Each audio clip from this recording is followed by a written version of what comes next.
चाहे कार नई हो या सेकंड हैंड, कार खरीदना सबके लिए एक्साइटमेंट भरा ही रहता है। पता है क्यों?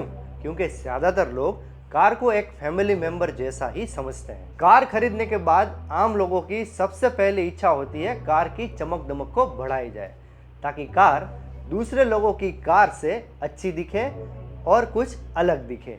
मतलब कि अपनी कार को अपने स्टाइल, स्टेटस और पर्सनालिटी के हिसाब से मॉडिफाइड करवाना। तो भाई, कार में 3 तरह के मॉडिफिकेशंस होते हैं: परफॉर्मेंस मॉडिफिकेशन, फंक्शनल मॉडिफिकेशन और एस्थेटिक मॉडिफिकेशंस। लोग बहुत सारा पैसा खर्च करके मॉडिफिकेशंस तो करवा लेते हैं, लेकिन उनको मॉडिफिकेशन करवाते वक्त ये पता नहीं होता कि ये मॉडिफिकेशन लीगल है या इलीगल है। तो चलिए भाई, ये जानते हैं कि ऐसे कौन कौन से कार मॉडिफिकेशंस हैं जो इंडिया में एज पर मोटर व्हीकल एक्ट करवाना इलीगल है।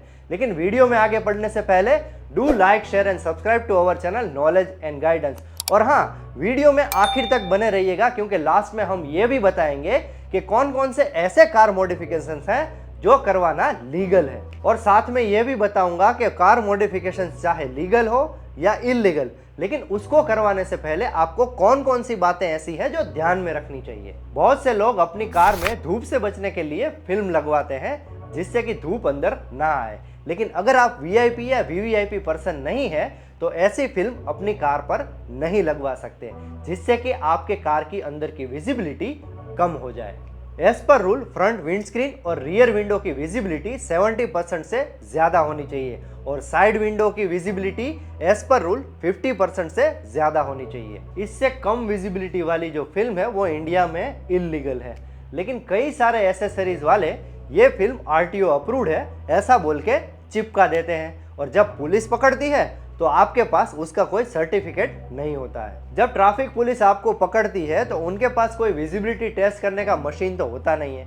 ब्लेड मार के सीधे आपके शीशे पर से फिल्म निकाल देते हैं। तो यहाँ पर एक तो आपके पैसे बर्बाद हुए और ऊपर से पेनल्टी तो अलग से, हो गया दुगना नुकसान। और हाँ भाई, नए रूल में तो डार्क सनसेट लगाना भी इलीगल है। हॉकिंग करना इंडिया में आम बात है, लेकिन शायद आपको नहीं पता होगा कि ऐसे हॉर्न आप अपने व्हीकल पर नहीं लगवा सकते जिसकी आवाज 100 डेसिबल से ज्यादा हो। और हाँ, सायरन और हूटर जैसी चीज भी आप अपनी कार पर नहीं लगवा सकते, क्योंकि ये सिर्फ और सिर्फ फायर सर्विस, एम्बुलेंस और इमरजेंसी सर्विस की गाड़ियों को ही अलाउड है। तो भाई, गलती से भी अगर ऐसे लाउड या फैंसी हॉर्न आपने लगवा लिया और पुलिस ने आपको पकड़ लिया तो चालान तो पक्का समझो। हम अपनी मर्जी से हेडलाइट या टेल लाइट को भी चेंज नहीं करवा सकते। मोटर व्हीकल एक्ट के हिसाब से व्हीकल में 4 से ज्यादा हेडलाइट अप्रूव्ड नहीं है। व्हीकल में ग्राउंड से 1.5 मीटर हाइट के ऊपर कोई भी लाइट नहीं होनी चाहिए। और हाँ, रूफ टॉप पर भी लाइट नहीं लगा सकते हैं। रूफ टॉप से याद आया कि बहुत से लोग केवल शौक के लिए अपनी गाड़ी के रूफ के ऊपर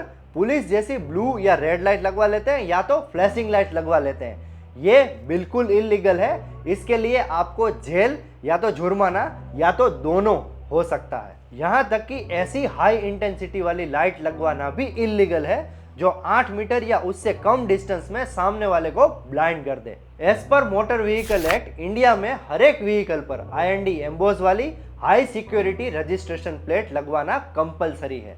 अगर आपके पास कोई ओल्ड व्हीकल या विंटेज व्हीकल है तो उसमें भी नंबर्स क्लियरली विजिबल होने चाहिए और फैंसी नहीं होने चाहिए। इन सब के बावजूद भी अगर आप फैंसी नंबर प्लेट लगवाना चाहते हो तो लगवा सकते हो, अगर आप श्योर हो कि पुलिस आपको नहीं पकड़ेगी। तो अगर पकड़ लिया तो आप जानते ही हो फिर। बहुत सारे लोग अपनी नंबर प्लेट को धूल, मिट्टी और डैमेज से प्रोटेक्ट करने के लिए नंबर प्लेट कवर लगवाते हैं, जैसे कि हम अपने मोबाइल को प्रोटेक्ट करने के लिए मोबाइल कवर लगवाते हैं। लेकिन इस तरह के नंबर प्लेट के कवर से नंबर की विजिबिलिटी कम होती है, जो कि इलीगल है। इंडिया में साइलेंसर मतलब कि एग्जॉस्ट पाइप को चेंज करवाना बहुत ही कॉमन है। वैसे सिलसिला तो ये बुलेट से शुरू हुआ था, लेकिन आजकल लोग इसे कार में भी अप्लाई करते हैं।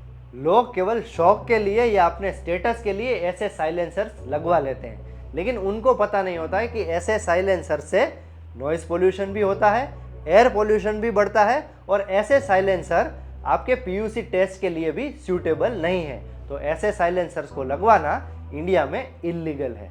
एज पर रूल, साइलेंसर की जो आवाज़ है वो 80 डेसिबल से ज़्यादा नहीं होनी चाहिए। RC बुक में इंजन नंबर और चेसिस नंबर मेंशन होता है, लेकिन कभी भी पुलिस पकड़ के ये चीज़ वेरीफाई नहीं करती है। लेकिन अगर गलती से इंजन नंबर RC बुक के साथ वेरीफाई किया और वो मैच नहीं हुआ तो गई आपकी गाड़ी। तो कहने का मतलब ये है कि इंडिया में एज पर रूल इंजन को चेंज करना इलीगल है, मतलब कि आप अपनी गाड़ी का इंजन नहीं बदल सकते। कई लोग अपनी गाड़ियों में स्पीड और परफॉर्मेंस को बढ़ाने के लिए nitrous oxide system, racing tyres और रोलिंग केजेस जैसे रेसिंग मॉडिफिकेशंस करवाते हैं। तो भाई रेसिंग के लिए मॉडिफाइड की गई ऐसी कार को पब्लिक रोड पर चलाना इंडिया में इलीगल है। बुल बार या फिर क्रैश बार, ये एक मोस्ट कॉमन कार मॉडिफिकेशन है जो हम अक्सर इंडियन कार पर देखते हैं। लोग ऐसे बुल बार्स को कार के फ्रंट में या बैक में लगवाते हैं ताकि एक्सीडेंट के टाइम पर शॉक एब्जॉर्ब हो और डैमेज कम हो। दरअसल ये बुल बार्स कार के चेसिस के साथ बोल्टिंग करके लगाए जाते हैं, जिससे कार की स्ट्रेंथ कम हो जाती है और इसी वजह से इसे लगाना इलीगल है। ऐसे बुल बार्स लगाने से आपके पार्किंग सेंसर्स और एयरबैग सेंसर्स ठीक तरीके से काम नहीं करते हैं और कई बार ड्यूरिंग एक्सीडेंट ऐसे बुल बार वाली गाड़ियों के एयरबैग ओपन भी नहीं होते हैं। तो तय हमें करना है कि हमारी गाड़ी की सेफ्टी ज्यादा जरूरी है या हमारी खुद की। ज्यादातर लोग बड़ी बड़ी एसयूवीज में साइड फुट स्टेप्स लगवा लेते हैं, जिससे चढ़ने और उतरने में आसानी होती है, लेकिन ऐसे साइड फुट स्टेप के कारण एक्सीडेंट और कोलाइजन बढ़ते हैं। तो रोड सेफ्टी को ध्यान में रखते हुए गवर्नमेंट ने ऐसे साइड फुट स्टेप को भी बैन कर दिया है, मतलब कि अब साइड फुट स्टेप लगाना भी इलीगल है। अगर आप भी अपनी गाड़ी की एस्थेटिक वैल्यू बढ़ाने के लिए एक्स्ट्रा वाइड टायर लगवाना चाहते हो तो पहले रेगुलेशंस क्या है ये जान लो, नहीं तो आपको बहुत बड़े जुर्माने का सामना करना पड़ सकता है। आपकी कार में आप ऐसे ही टायर लगवा सकते हो जो कि कार मैन्युफैक्चरर द्वारा स्पेसिफाइड है। उससे हटके दूसरे किसी भी प्रकार का टायर मॉडिफिकेशन इंडिया में इलीगल है। बहुत सी बार लोग गाड़ी की हाइट को या गाड़ी के ग्राउंड क्लियरेंस को बढ़ाने के लिए सस्पेंशंस को मॉडिफाइड करवाते हैं। एक्चुअल में ऐसा कोई भी मॉडिफिकेशन जिससे गाड़ी का ग्राउंड क्लियरेंस ड्रास्टिकली बढ़ जाए या तो कम हो जाए, वो इंडिया में इलीगल है। बहुत से लोग लोअर मॉडल या बेस मॉडल परचेस कर लेते हैं और फिर आफ्टर मार्केट सनरूफ लगवा लेते हैं, लेकिन as per rule after market sunroof लगवाना इलीगल है, क्योंकि आफ्टर मार्केट सनरूफ फिट करवाने से कार की ओवरऑल बॉडी स्ट्रेंथ कम हो जाती है और जिससे रोड सेफ्टी भी कॉम्प्रोमाइज होती है। कार की बॉडी का मॉडिफिकेशन, जो शायद आपने टार्जन मूवी में देखा ही होगा, as per legal car modification rule ये इंडिया में अलाउड नहीं है।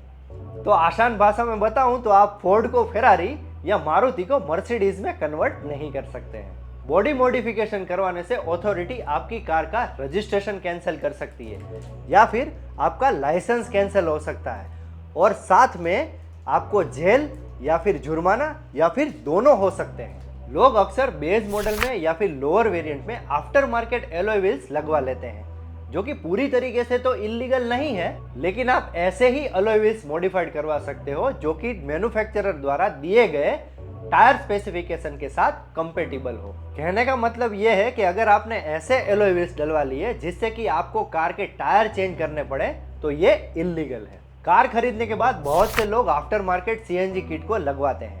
तो आफ्टर मार्केट सीएनजी किट लगवाना पूरी तरीके से तो इलीगल नहीं है, लेकिन किट लगवाने के बाद आपको इसका आरटीओ में री रजिस्ट्रेशन करवाना बेहद जरूरी है और आप जो ये after market CNG kit install करवाते हो वो भी आरटीओ के स्पेसिफिकेशन के हिसाब से होनी चाहिए। सुनने में थोड़ा अजीब लगेगा, लेकिन भाई कार का कलर चेंज करवाना भी इलीगल है। कुछ ऐसे कलर्स हैं जो आप अपनी गाड़ी पर नहीं करवा सकते, फॉर एग्जाम्पल आर्मी ग्रीन, क्योंकि ये कलर सिर्फ आर्मी व्हीकल के लिए ही ऑथोराइज्ड है। अगर दूसरा किसी भी कलर आपको अपनी कार पर करवाना है तो आप करवा सकते हो, लेकिन फिर से उस कलर का री रजिस्ट्रेशन आपको आरटीओ में करवाना होगा। As per legal car modification rule in India, किसी भी हालत में आप नंबर ऑफ सीटिंग को अल्टर नहीं कर सकते। आसान भाषा में कहूं तो गाड़ी की सीटिंग कैपेसिटी को बढ़ाया नहीं जा सकता है। अक्सर आपने ये चीज स्कूल के लिए चल रही प्राइवेट वैन्स या फिर पैसेंजर के लिए चल रही वैन्स में देखी होगी। सीट को अगर आप ज्यादा कंफर्टेबल बनाना चाहते हैं तो वो आरटीओ द्वारा अलाउड है,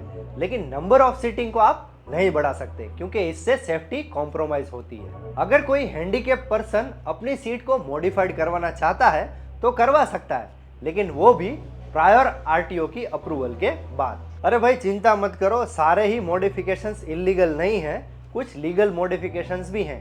तो चलो मैं अब आपको वो भी बता देता हूँ कि लीगल मॉडिफिकेशन कौन से हैं। तो भाई अब कार का कलर, टायर, अलॉय व्हील और सस्पेंशन आरटीओ के रूल के हिसाब से चेंज कर सकते हो। बॉडी प्रोटेक्शन के लिए विनाइल या फिर पेंट प्रोटेक्शन फिल्म भी आप लगवा सकते हो और सेफ्टी एनहेंस करने के लिए फॉग लैंप्स भी आप लगवा सकते हो। इंटीरियर की बात करें तो कार में म्यूजिक सिस्टम भी आप अपडेट करवा सकते हो और साथ में जीपीएस या नेविगेशन सिस्टम भी आप लगवा सकते हो। सेफ्टी इंक्रीज करने के लिए रियर व्यू कैमरा और पार्किंग सेंसर भी आप लगवा सकते हो। कार की एस्थेटिक वैल्यू को एनहेंस करने के लिए फ्लोर मैट और सीट कवर भी आप अपनी मर्जी के लगवा सकते हो। एडिशनल पैसेंजर के लिए आप एक्स्ट्रा सीट बेल्ट भी लगवा सकते हो। लॉन्ग ट्रिप करते वक्त या फिर अगर आपका लगेज ज्यादा है तो रूफ कैरियर भी आप अपनी कार पर लगवा सकते हो। एयर फ्रेशनर भी अपनी चॉइस का कार केबिन पर आप रख सकते हो। आफ्टर मार्केट सीएनजी किट भी आप लगवा सकते हो, लेकिन आरटीओ के रूल के हिसाब से। तो भाई कौन कौन से कार मॉडिफिकेशंस इलीगल है और कौन कौन से कार मॉडिफिकेशंस लीगल है, ये तो मैंने आपको बता दिया। लेकिन उसके बावजूद भी मॉडिफिकेशंस चाहे लीगल हो या इलीगल आपको करवाने हैं तो आपको ये चीज ध्यान में रखनी होगी। तो भाई पहली चीज कि जैसे कि घर लेने के बाद कितना भी खर्चा हम इंटीरियर में कर लें, उससे मकान की वैल्यू में कोई भी फर्क नहीं पड़ता।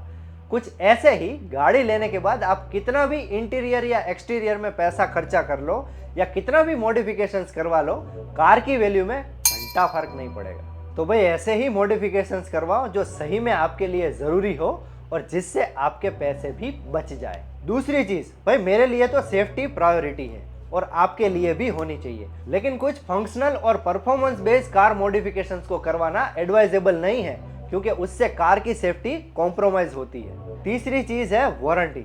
मेरे लिए कार की सेफ्टी की तरह मैन्युफैक्चरर वारंटी भी उतनी ही इंपॉर्टेंट है। तो भाई ऐसे कार मॉडिफिकेशंस मत करवाइए जिससे कि आपकी वारंटी खत्म हो जाए। चौथी चीज है रीसेल वैल्यू। आपको क्या लगता है, आपने आपकी कार को बहुत सजाया धजाया तो रीसेल वैल्यू ज्यादा मिलेगी? नहीं भाई, एक नॉर्मल कार से मॉडिफाइड कार की रीसेल वैल्यू कम ही होती है। पांचवी चीज है इंश्योरेंस प्रीमियम वैल्यू। तो कुछ ऐसे कार मॉडिफिकेशंस हैं जिसको करवाने से आपकी कार का इंश्योरेंस प्रीमियम वैल्यू बढ़ सकता है, और कई सारे कार मॉडिफिकेशंस ऐसे भी हैं जो कि ये इंश्योरेंस में कवर भी नहीं होते हैं। तो भाई एडवाइजेबल तो यही है कि कार को उसकी स्टैंडर्ड कंडीशन में ही चलाना चाहिए। बेशक कुछ कार मॉडिफिकेशंस ऐसे हैं जो देखने में तो बहुत अच्छे लगते हैं और बहुत सुंदर लगते हैं, लेकिन ऐसे मॉडिफिकेशंस आपको समस्या में डाल सकते हैं और जिसकी शायद आपको बहुत बड़ी कीमत चुकानी पड़ सकती है। छोटे मोटे इलीगल कार मॉडिफिकेशंस करवा के आप पुलिस से तो बच सकते हो, लेकिन जिस दिन फंस गए ना, उस दिन प्रॉब्लम फेस करने के लिए मेंटली प्रिपेयर रहना। तो चॉइस इज योर्स। मिलते हैं अगले वीडियो में, तब तक के लिए जय हिंद, जय Bharat. Stay safe, stay healthy. आप हमें ट्विटर, फेसबुक और इंस्टाग्राम पर भी फॉलो कर सकते हैं।